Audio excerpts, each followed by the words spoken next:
दोस्तों, किसी के भी मन की बातें जानने के लिए 3 तरीके होते हैं, लेकिन इन तीनों तरीकों को समझना अति आवश्यक है। यदि आप इन तीनों तरीकों को समझ लेते हैं तो आप किसी के भी मन की बातें बड़ी ही आसानी से जान सकते हैं, समझ सकते हैं। तो चलिए इसे एक बुद्ध कहानी के माध्यम से समझते हैं कि किस तरह से आप दूसरों की मन की बातें जान सकते हैं, समझ सकते हैं। बहुत समय पहले की बात है। एक छोटा सा गांव था। उस गांव में 2 भाई रहा करते थे।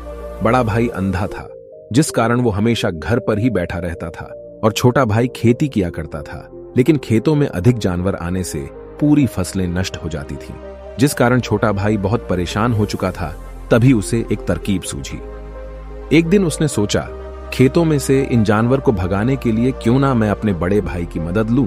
वैसे भी बड़े भैया अंधे हैं, अगर वह खेत में बैठे रहेंगे और जानवरों की आहट आने पर वो उन्हें जोर से चिल्लाकर भगा सकते हैं, जिससे हमारी फसलें बच सकती हैं। इसलिए उन्हें मैं खेत में बिठा देता हूं। ये सब सोच विचार करने के बाद उसने अपने खेत में ही एक छोटी सी झोपड़ी तैयार की और अपने अंधे भाई को उस खेत में बिठा दिया और उनसे कहा, भैया, यदि कोई जानवर की आहट आपको सुनाई दे तो आप जोर जोर से चिल्लाना। ये सुनकर वो जानवर यहां से भाग जाएंगे और हमारी फसलें नष्ट होने से बच जाएगी। बड़ा भाई अपने छोटे भाई की बात मान लेता है और वो उस दिन से खेत में ही रहना शुरू कर देता है। जब भी किसी जानवर की आहट उसे सुनाई देती तो वो तुरंत जोर जोर से चिल्लाना शुरू कर देता, जिससे वो जानवर उसके खेतों से भाग जाते। ऐसा करते करते कई दिन बीत चुके थे। तभी एक दिन उसके खेत में एक हिरण भागता हुआ आता है और वह खेत के बांध को तोड़कर वहां से भाग गया। लेकिन उसी हिरण का पीछा करते हुए एक राजा भी उस खेत में आ पहुंचा। तभी राजा की नजर उस अंधे भाई पर पड़ती है। राजा उस व्यक्ति से कहता है, देखो, मैं यहां पर एक जानवर का पीछा करते हुए आया हूं। क्या तुमने उस जानवर को यहां पर देखा है? इस पर वो व्यक्ति कहता है, हे राजन, मैं तो अंधा हूं, मैं भला किसी जानवर को कैसे देख सकता हूं। लेकिन मैं आपको इतना जरूर बता सकता हूं कि जो जानवर मेरे खेतों से होकर भागा है वो आपके लायक नहीं है। आप उसके पीछे अपना समय यूं ही व्यस्त कर रहे हैं। राजा उस अंधे व्यक्ति की बात सुनकर बड़ा अचरज में पड़ गया। वो ये सोचने लगा कि आखिर ये तो अंधा है, फिर इसे कैसे पता कि जिस हिरन को मैं तलाश रहा हूं वह हिरन मेरे लायक है ही नहीं। ये अंधा व्यक्ति मुझे कैसे बता सकता है? तभी राजा उस अंधे व्यक्ति से कहता है, कहीं तुम मुझसे झूठ तो नहीं कह रहे? एक तरफ तुम ये कहते हो कि तुम अंधे हो और दूसरी तरफ तुम ये भी कह रहे हो कि जो जानवर यहां से भागा है वो मेरे लायक नहीं है। इस पर वो अंधा व्यक्ति कहता है, हे राजन, जिसे आप एक हिरण समझ रहे हैं, असल में वो एक हिरण नहीं है, बल्कि एक हिरणी है, और वो भी गर्भवती है। और जहां तक मुझे ज्ञान है, मैंने कभी किसी राजा को किसी गर्भवती हिरणी का शिकार करते हुए नहीं सुना है। और इसी कारण मैं आपसे ये कह रहा हूं कि वो हिरणी आपके लायक नहीं है। आप उसके पीछे अपना समय व्यर्थ ना करें। यह सुनकर राजा और भी अचरज में पड़ गया। वो ये सोचने लगा कि आखिर ये अंधा आदमी ये कैसे जान सकता है कि वो हिरणी है और गर्भवती है। राजा कुछ देर सोच विचार करने के बाद अपने सेनापति से कहता है, सेनापति जी, मुझे वो जानवर जिंदा चाहिए, क्योंकि मुझे यह पता करना है क्या वह हिरणी है और क्या वह गर्भवती है। क्योंकि यह अंधा आदमी बहुत विश्वास के साथ कह रहा है और मुझे इस बात की पुष्टि करनी है। यदि वह हिरणी हुई और गर्भवती हुई तो वह हमारे शिकार के लायक नहीं है, क्योंकि हम तो एक हिरण का पीछा कर रहे थे। इसलिए जाओ और पता करो कि क्या वो हिरणी है। सेनापति राजा से आज्ञा लेकर आगे की ओर बढ़ चलता है और कुछ देर बाद जब वह वापस लौट कर आता है तो वह राजा को कहता है, हे राजन, इस अंधे आदमी ने जो भी बातें कही हैं वो बिल्कुल सही हैं। वो एक हिरणी ही है और वह गर्भवती भी है। यह सुनकर राजा आश्चर्यचकित रह गया। उसे समझ नहीं आ रहा था कि आखिर अंधा आदमी कैसे पता कर सकता है कि वह जानवर एक हिरणी है, और तो और वह गर्भवती है। भला एक अंधा आदमी यह कैसे देख सकता है? यह कैसे जान सकता है? आखिर इसे यह कैसे पता चला? ऐसे कई सारे प्रश्न अब राजा के मन में उमड़ने लगे। अब राजा ने यह ठान लिया था कि मुझे इस बात की तह तक पहुंचना ही है कि आखिर यह अंधा आदमी कैसे जानता है कि वह जानवर एक हिरणी है। यह सोचकर राजा उस अंधे आदमी के पास जाता है और उस अंधे आदमी से कहता है, देखो, मैं ये तो नहीं जानता कि तुम सचमुच अंधे हो या नहीं, लेकिन मैं तुमसे एक बात जानने आया हूं। क्या तुम मेरे प्रश्न का सही सही जवाब दोगे? इस पर अंधा व्यक्ति कहता है, हे राजन, आप जो कुछ पूछना चाहते हैं मुझसे पूछ सकते हैं, मैं आपको बिल्कुल सच सच जवाब दूंगा। इस पर राजा कहता है, देखो, एक तो तुम कहते हो कि तुम अंधे हो और दूसरी तरफ तुमने यह बता दिया कि जिस जानवर का पीछा मैं कर रहा हूं वह एक हिरणी है, और तो और वह गर्भवती भी है। आखिर तुम्हें यह कैसे पता चला? तुम्हारे खेत में और भी तो जानवर आते होंगे, और भी तो जानवर यहां से गुजरते होंगे, फिर तुमने यह कैसे अंदाजा लगाया? तभी वह अंधा व्यक्ति राजा से कहता है, हे राजन, आप जिस हिरणी का पीछा कर रहे थे वही हिरणी जब मेरे खेत में आई, उसकी रफ्तार और उसके भागने की आहट से मुझे यह एहसास हो चुका था कि यह एक हिरणी है, और मेरे खेत की जो बांध है वह बहुत छोटी है, उसकी ऊंचाई ज्यादा नहीं है। यदि कोई हिरण होता तो उस बांध को बड़ी आसानी से लांघ जाता, लेकिन वह हिरणी इस बांध को तोड़कर भागी है, और यदि वह इस बांध को छलांग लगाकर पार करने का प्रयास करती तो इससे उसके बच्चे को खतरा होता, और इसी बात से मैंने यह पता लगा लिया कि वह गर्भवती है। इस कारण वह ज्यादा ऊंची छलांग न लगाकर मेरे खेत की बांध को तोड़ते हुए भाग गई। इस पर राजा के मन में एक और प्रश्न उठा। राजा ने कहा, किंतु तुम्हें कैसे पता चला कि वो एक हिरणी ही है? और भी तो कोई जानवर यहां पर आ सकते हैं। इस पर वो अंधा व्यक्ति कहता है, हे राजन, मैं पूरा दिन सुबह शाम यहीं पर बैठा रहता हूं, और मेरी सुनने की शक्ति बहुत तेज है। मैं ये बाफ जाता हूं कि कौन सा जानवर मेरे खेत में आया है, और उसी के आधार पर मैं जोर जोर से चिल्लाता हूं ताकि वो मेरे खेत से भाग जाए और मेरे खेत की फसलों को नष्ट न कर पाए। राजा उस अंधे आदमी का यह जवाब सुनकर पूरी तरह से संतुष्ट हो चुका था। वो मन ही मन ये सोच रहा था कि आदमी भले ही अंधा हो, लेकिन ये तो बड़ा ज्ञानी मालूम पड़ता है। इस आदमी से कुछ ना कुछ तो काम निकलवाना ही चाहिए। ये विचार लिए हुए राजा वहां से वापस अपने महल की ओर लौट जाता है। राजमहल पहुंचते ही राजा उस अंधे व्यक्ति से कहता है, आप तो बड़े ज्ञानी व्यक्ति है, आपको किसी भी बात का पता बड़ी आसानी से चल जाता है। आज मैंने आपको यहां पर इसलिए बुलाया है क्योंकि मैं आपसे ये जानना चाहता हूं कि मेरी पत्नी पतिव्रता है या नहीं। इस पर वो अंधा व्यक्ति कहता है, हे राजन, ये कैसा प्रश्न हुआ? इस पर राजा कहता है, मैंने आपसे बिल्कुल उचित प्रश्न किया है, मुझे इस प्रश्न का उत्तर दीजिए। इस पर वो अंधा व्यक्ति कहता है, हे राजन, ये सारी बातें जाने दीजिए। आपकी शादी को इतने साल बीत चुके हैं, और अब आप ये बात क्यों जानना चाहते हैं?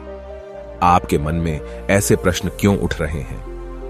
इस पर राजा जिद करते हुए कहता है, देखिए, आपको मुझे इस प्रश्न का उत्तर तो देना ही होगा। यदि आप मुझे इस प्रश्न का उत्तर नहीं देंगे तो मैं आपको मृत्युदंड दे दूंगा। राजा के मुख से यह बात सुनकर वो अंधा व्यक्ति कहता है, हे राजन, यदि आप इस प्रश्न का उत्तर चाहते हैं तो उसके लिए आपको मेरा एक काम करना होगा। राजा कहता है, बोलो, मुझे क्या काम करना होगा? इस पर व्यक्ति कहता है, इसके लिए आपकी पत्नी को मेरे साथ कमरे में अकेले छोड़ना होगा।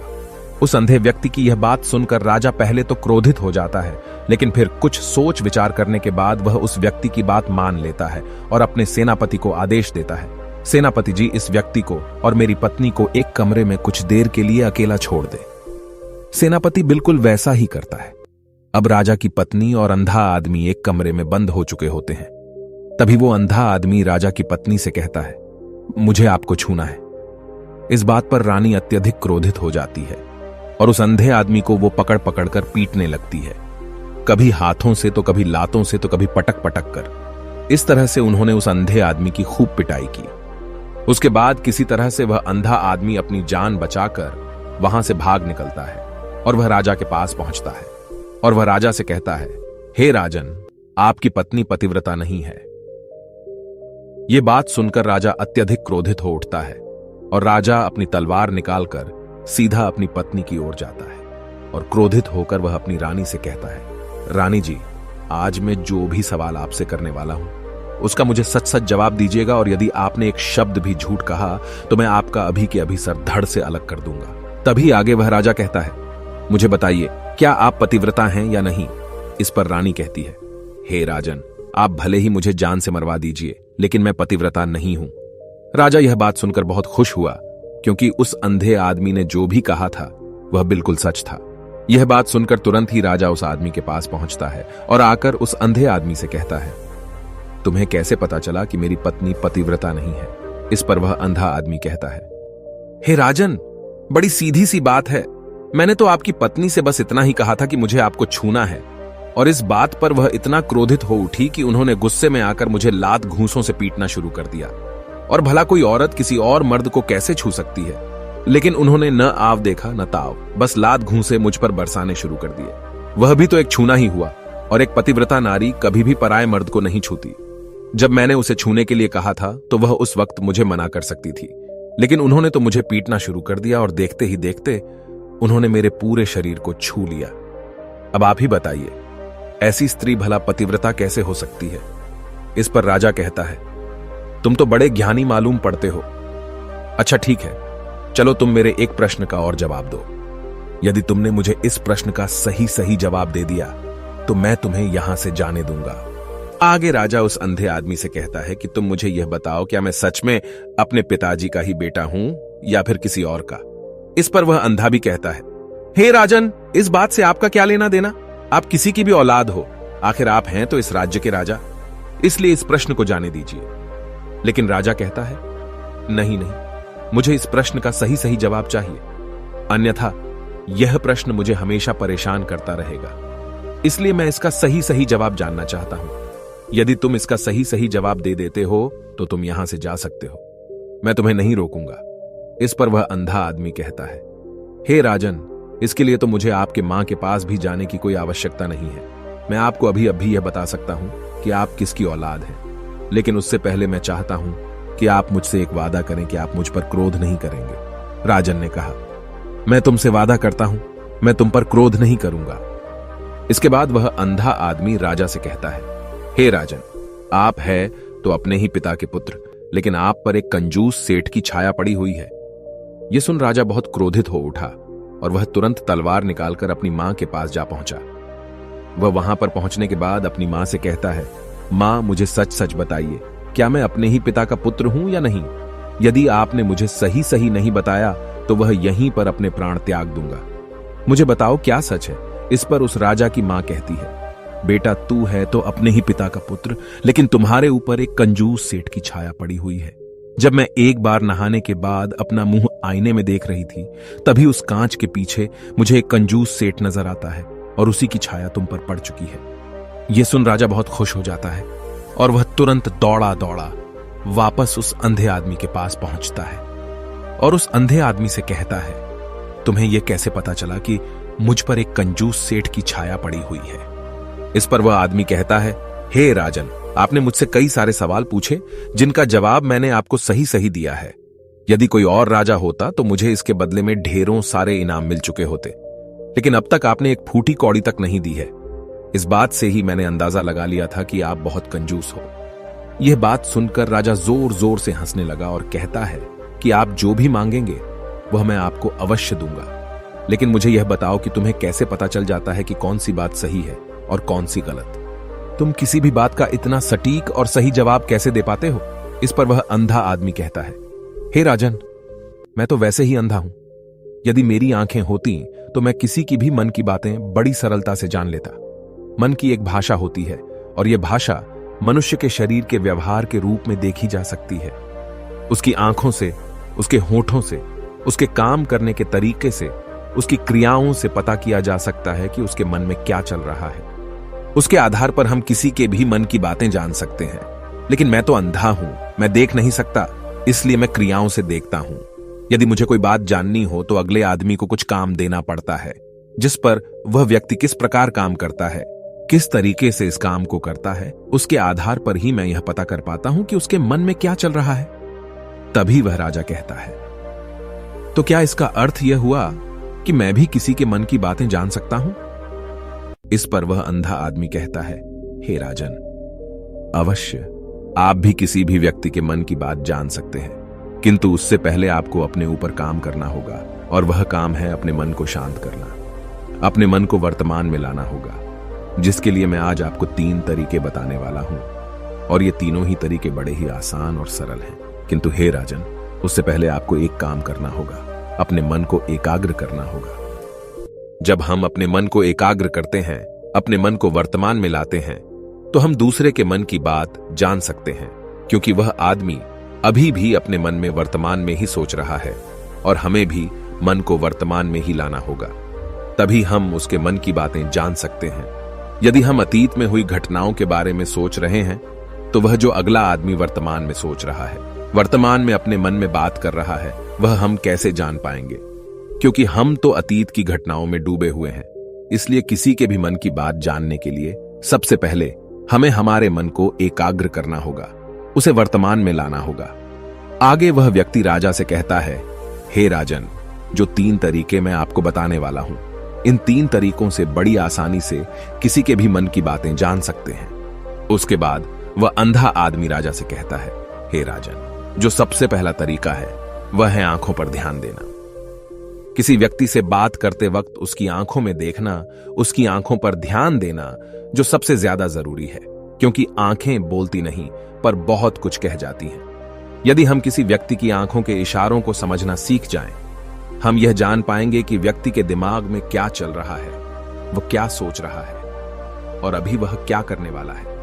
मेरे पास आंखें नहीं हैं, लेकिन मैंने अपने गुरु से यह विद्या सीखी है, क्योंकि बहुत सालों पहले मेरे पास आंखें थीं और मैं उस वक्त लोगों के मन की बातें केवल उनकी आंखों से ही जान लेता था। इसलिए यदि आप भी दूसरों की मन की बातें जानना चाहते हैं तो आपको भी उनकी आंखों पर गौर करना चाहिए, जैसे कि उनका आकार कैसा है, वह कब, कहां और किधर देख रहे हैं। यदि उसकी आंखें यहां वहां घूम रही हैं, जब आप उससे बातें कर रहे हैं तो वहां वह इधर उधर मोड़ रहा है, कभी ऊपर तो कभी नीचे या कभी आसपास, या फिर उसकी आंखें खुश नजर आ रही हैं या फिर आंखें निराश नजर आ रही हैं, जैसे कि चोर होता है। उसकी आंखों में जब हम देखते हैं तो हमें यह पता चलता है कि अगले आदमी ने कोई गलती की है। ठीक उसी प्रकार जब हम किसी चालाक व्यक्ति की आंखों में देखते हैं तो आपको पता चलेगा कि उसकी आंखों में एक भाषा होती है। एक बहुत ही सीधा और आसान तरीका होता है। यदि आपको यह पता लगाना है कि सामने वाला व्यक्ति आपसे झूठ कह रहा है या फिर सही, तो आपको उसकी आंखों पर ध्यान देना अति आवश्यक है। यदि आपसे बात करते वक्त वह व्यक्ति अपनी आंखें यहां वहां घुमा रहा है, ऊपर नीचे, इधर उधर, दाएं बाएं, हर जगह देख रहा है, तो इसका अर्थ यह हुआ कि वह उस बात से निकलने का कोई रास्ता ढूंढ रहा है, वह कोई झूठ बना रहा है। यदि सामने वाला व्यक्ति आपसे कुछ झूठ कहने का प्रयास कर रहा है तो वह आपसे नजर नहीं मिलाएगा। वह यहां वहां देखेगा, ऊपर नीचे देखेगा, लेकिन वह आपकी आंखों में आंखें डालकर कभी नहीं देख पाएगा, क्योंकि उसे डर है कि यदि उसने आपकी आंखों में आंखें डालकर देखी तो उसका झूठ पकड़ा जाएगा और लोगों को सच्चाई का पता चल जाएगा। और इसी प्रकार कुछ और भी भाषाएं होती हैं। जब आप किसी की आंखों में आंखें डालकर यह देखना शुरू कर देंगे कि उसके हाव भाव क्या है, ठीक उसी प्रकार चेहरे के हाव भाव होते हैं, जिससे हम मन की बातें बड़ी आसानी से समझ सकते हैं और इन्हें भी समझना बहुत जरूरी है। कभी कभी कोई व्यक्ति अपने चेहरे से जैसे आंख, होंठ और बहुत से कुछ अलग अलग व्यवहार करता है। यदि आप किसी व्यक्ति के चेहरे में गौर करेंगे तो आप आसानी से समझ पाएंगे कि वह व्यक्ति निराश है, जब व्यक्ति बहुत उदास है, या फिर वह बहुत खुश है, या फिर उसे कोई बहुत बड़ा दुख है। वह अपने अंदर क्या महसूस कर रहा है, ये सारी बातें हम उसके चेहरे के हाव भाव से पता कर सकते हैं। फिर चाहे इंसान जुबान से कुछ बोले या ना बोले, लेकिन आप उसके चेहरे से सब कुछ पता कर सकते हैं। आगे व्यक्ति राजा से तीसरा तरीका बताते हुए कहता है, हे राजन, इसी प्रकार तीसरी भाषा भी है, अर्थात तीसरा तरीका भी है, और वह है हाथों के इशारे और शरीर का व्यवहार। मन की बात समझने के लिए हमें हाथ के इशारे और शरीर के व्यवहार को समझना बहुत आवश्यक है। कोई व्यक्ति जब बात करता है तो आपने देखा होगा कि वो अपने हाथों को हिलाता रहता है, अपने हाथों से इशारा करता रहता है। बातों के साथ साथ अपना शरीर का जो व्यवहार है, अर्थात बॉडी लैंग्वेज, उसका भी पूरा उपयोग करता है, जिससे हमें यह पता चल पाता है कि वह व्यक्ति हमारी बातों पर कितना ध्यान दे रहा है और उसके मन में क्या चल रहा है। शरीर के व्यवहार को देखने के लिए उसके हाथ मटकाने, शरीर मटकाने और चेहरे पर बार बार हाथ लाने, हाथों का एक दूसरे से मसलना, ऐसी बहुत सी क्रियाएं होती हैं, उस पर हमें ध्यान देना अति आवश्यक है। मन की बात को समझने के लिए हमें शरीर के व्यवहार को भी समझना पड़ता है। यदि हम इन 3 तरीकों को सही तरीके से ध्यान देकर इन 3 तरीकों को अच्छे से समझ लेते हैं तो हम बहुत जल्दी किसी भी व्यक्ति के मन की बातें बड़ी सरलता और सहजता से जान सकते हैं। इसलिए यदि आपको किसी के मन की बातें जानी हैं तो आपको उसकी आंखों पर, उसके चेहरे पर, उसके शरीर के हाव भाव को और उसके हाथों को ध्यानपूर्वक देखना और समझना होगा, जिससे आप यह समझ पाएंगे कि आखिरकार उसके मन में क्या चल रहा है और वह क्या सोच रहा है। लेकिन उनसे पहले आपको अपने मन को एकाग्र करना होगा, शांत करना होगा और अपने मन को वर्तमान में लाना होगा। तभी आप उस व्यक्ति की इन सभी क्रियाओं पर ध्यान दे पाएंगे, उन्हें समझ पाएंगे। अन्यथा आप यदि अतीत की घटनाओं में व्यस्त हैं, भविष्य की योजनाओं में व्यस्त हैं, तो आप उस व्यक्ति के हाव भाव पर कभी ध्यान ही नहीं पाएंगे और न ही आप कभी यह समझ पाएंगे कि आखिर उस व्यक्ति के मन में क्या चल रहा है, वह क्या सोच रहा है। आपने देखा होगा कि ऐसे कई बड़े संत महात्मा हैं जो बड़ी ही शांति से आपको देखते हैं और आपको देखकर ही ये बता देते हैं कि आपके मन में क्या चल रहा है, आप उनसे क्या जानने आए हैं। और इसका सबसे बड़ा प्रमुख कारण यही है कि वह आपको पढ़ सकते हैं, आपको समझ सकते हैं, आपकी मन की बातें जान सकते हैं, क्योंकि उनका मन एकाग्र है, शांत है। और यही कारण है कि वह आपके मन की बातें बड़ी सरलता से समझ जाते हैं। यदि आपने अब तक पूरी कहानी को सुना है तो मैं आपसे एक छोटा सा अनुरोध करना चाहता हूं। कृपया इस चैनल को सब्सक्राइब करें ताकि मैं आपके लिए और भी ऐसी ही ज्ञान से भरपूर कहानियां लेकर आ सकूं। नमो बुद्धाय। मिलते हैं एक नई कहानी के साथ अगली वीडियो में।